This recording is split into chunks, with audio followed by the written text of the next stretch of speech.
àṣírí ti tú o ẹ tẹ́tí bẹ̀lẹ̀ jẹ́ kẹ́ wá gbọ́ ohun tó ṣẹlẹ̀ láàrin Mohbad àti Naira Marley èyí tí wọ́n ló ṣokùnfà ikú Mohbad. Ẹ máa bọ̀ wọ́n ní Mohbad ti bá wọn jẹ ó ti bá wọn mu wọ́n ní kò wá lè fi wọ́n sílẹ̀ kó lóun kúrò lábẹ́ Malian music báyẹn wọ́n ní kò ṣeé ṣe láéláé. Ẹ máa bọ̀ ẹ wá gbọ́ ohun tó ṣẹlẹ̀ ní pẹ̀rẹ̀u.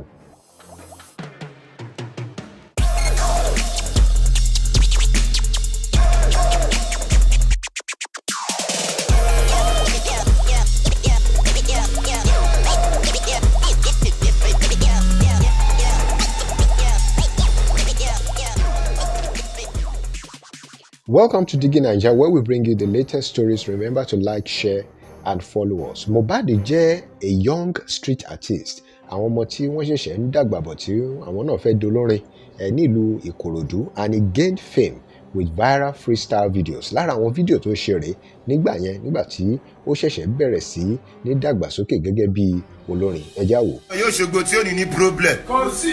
Ta ló máa fẹ́ jó ṣàpṣàpù tá máa bí tìtò sólẹ̀.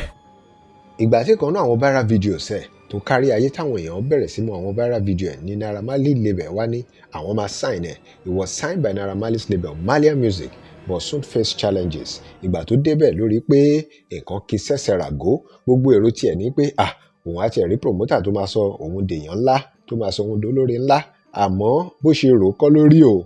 He was initiated into drug peddling and took an oath of secrecy.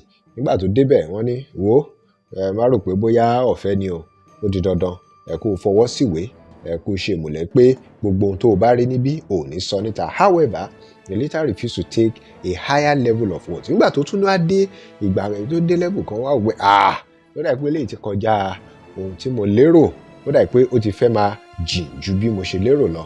Eléyìí wá di ìjà láàrin òun àti Naira Marley gẹ́gẹ́ bí Gistlover ṣe sọ fún wa. This conflict escalated and Mohbad was physically assaulted by Naira Marley's associate, resulting in a broken arm. He confided in Belashmoda and attempted to leave the label, but Naira Marley refused. Naira Marley's attempt to discredit him by setting up an NDLEA raid failed, and he contemplated suicide. Gbogbo àná la gbọ́ gbogbo ìgbà tí wọ́n ní ó fẹ́ para rẹ̀ tí Belashmoda sọ lórí prógrámù kan yìí pé gbogbo bó ṣe fẹ́ para rẹ̀ àti bẹ́ẹ̀ bẹ́ẹ̀ lọ. Gbogbo àwọn nǹkan yìí ló fà á nígbà tó di pé ó ti di ọ̀rọ̀ ìjà, nígbà tó ti di pé kò fẹ́ ti ọwọ́ bọ̀wé àbí bóyá kò fẹ́ máa ṣe ìmùlẹ̀ láti má sọ ohunkóhun tó bá ṣẹlẹ̀ ní Malian music. Gistlover wá sọ ó ní Gistlover ó support Mohbad, ó gbìyànjú láti jẹ́ kó escape Naira Marley. Ìgbà kan wà tí Mohbad ní ó fa gbogbo lẹ́tà tóun kọ ya pé òun ò bá Naira Marley music ṣe mọ́. Naira Marley blacklisted him as a result of that in the music industry and threatened his parents. Despite this, Mohbad continued his career with support from friends and influences. Nígbà àtìgbà tó tiẹ̀ ti sọ wípé òun ò lè ṣe ìmùlẹ̀ pé gbogbo ohun tóun bá rí kọ́ lòun máa sọ yẹn, àtìgbà yẹn ni wàhálà ti wà ó. Tó tiẹ̀ ti tún wá dípò kọ lẹ́tà pé òun fẹ́ fi ilé iṣẹ́ Naira Marley lẹ̀ pé rárá o. Wọ́n nígbà tó kúrò níwájú nítorí ìyẹn ti ya lẹ́tà tó kọ pé òun fẹ́ fi Malian music sílẹ̀ ló wá di wàhálà ló di pé ó kúrò pé bó bá máa ṣe rí ló ṣe máa rí, òun lọ òun ò ṣe mọ́. Ọ̀pọ̀lọpọ̀ gbà ni wọ́n gbìyànjú láti pa arákùnrin yìí láti dù ú. He faced threats, spiritual attacks and physical confrontations but managed to persevere. Pẹ̀lú gbogbo oríṣiríṣi àwọn nǹkan tí wọ́n lò, bóyá spiritual attacks ní o, physical confrontations tí wọ́n pàdé ẹ̀ tí wọ́n trail káàkiri, arákùnrin yìí ó dúró ó tẹ̀síwájú. Èyí tó wá ṣe pabambarì ẹ̀, the final beating occurred after he made money and bought a house. Èyí tó wá dà wọ́n lórí rú, tó dà àwọn Malian team yìí tó dà wọ́n lórí rú ni pé ó ra ilé. Pẹ̀lú gbogbo èyí tá à ń sọ yìí, recent protests and calls for justice followed Mohbad's death with investigations launched by Lagos and the state government. Ẹ̀yin náà bá wò ẹ rí pé àwọn èèyàn, àwọn youth káàkiri pàápàá l'Èkó àti nílùú Èkìtì wọ́n ti dìde o. Wọ́n ní láíláí àfi kí wọ́n wá justice fún Mohbad, fún ikú Mohbad. Kí ni gbogbo àwọn nǹkan yìí wá ń sọ fún ọ? Wá ń jẹ́ kó yé wa pé ọ̀pọ̀lọpọ̀ àwọn èèyàn bíi Mohbad náà ló wà ń ta tó jẹ́ artist kéékèèké tó ń ṣẹ̀ ń bọ̀ tó jẹ́ pé tí àbámúra they can be vulnerable to exploitation.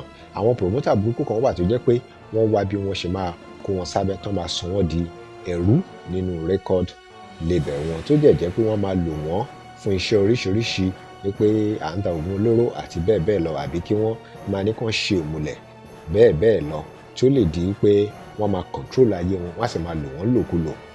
Another problem we need to look at is that the fact that Mohbad has refused a higher level of oath and subsequent conflict with Naira Marley, it shows that there's lack of autonomy. tó fi di pé téèyàn bá ti sign sí record label, wá dàbí ẹni pé kò ní freedom mọ́, ó dàbí ẹni pé òun kò ní control over his life mọ́. Kò yẹ kó rí bẹ́ẹ̀ o.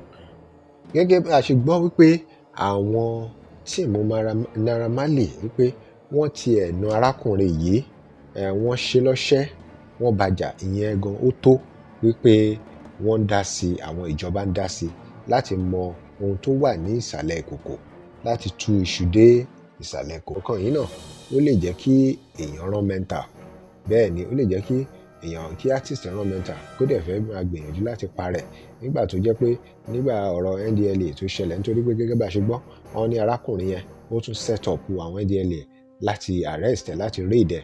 Gbogbo àwọn àṣírí tó wá fẹ́ tú lọ́dọ̀ àwọn NDLEA, wọ́n sọ pé drug, nítorí pé drug ni.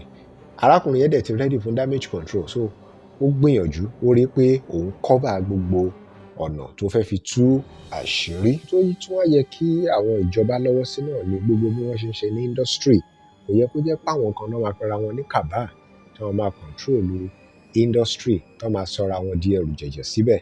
Àìjẹ́bẹ̀, wàhálà yìí, irú àwọn wàhálà báyìí ó sì lè tẹ̀síwájú, tó fi jẹ́ pé àwọn ọ̀ṣọ́rọ̀ olórin tó ṣẹ̀ṣẹ̀ ń dìde, wọ́n lè má ní àǹfààní láti ṣe dáadáa, láti di olórin, láti di gbajúmọ̀ ní ìlú, nígbà tó jẹ́ pé àwọn èèyàn ibi ló fẹ́ kún bẹ́ẹ̀. The recent protests and investigations launched by government authorities, especially in Lagos and Ekiti, indicate a growing awareness of the need for justice and accountability in the music industry. Artists and their well-being should be protected. Drop your comment. Remember to follow us for more stories. Like, comment, and share. This is Digi Nigeria. Thanks for watching. Bye for now.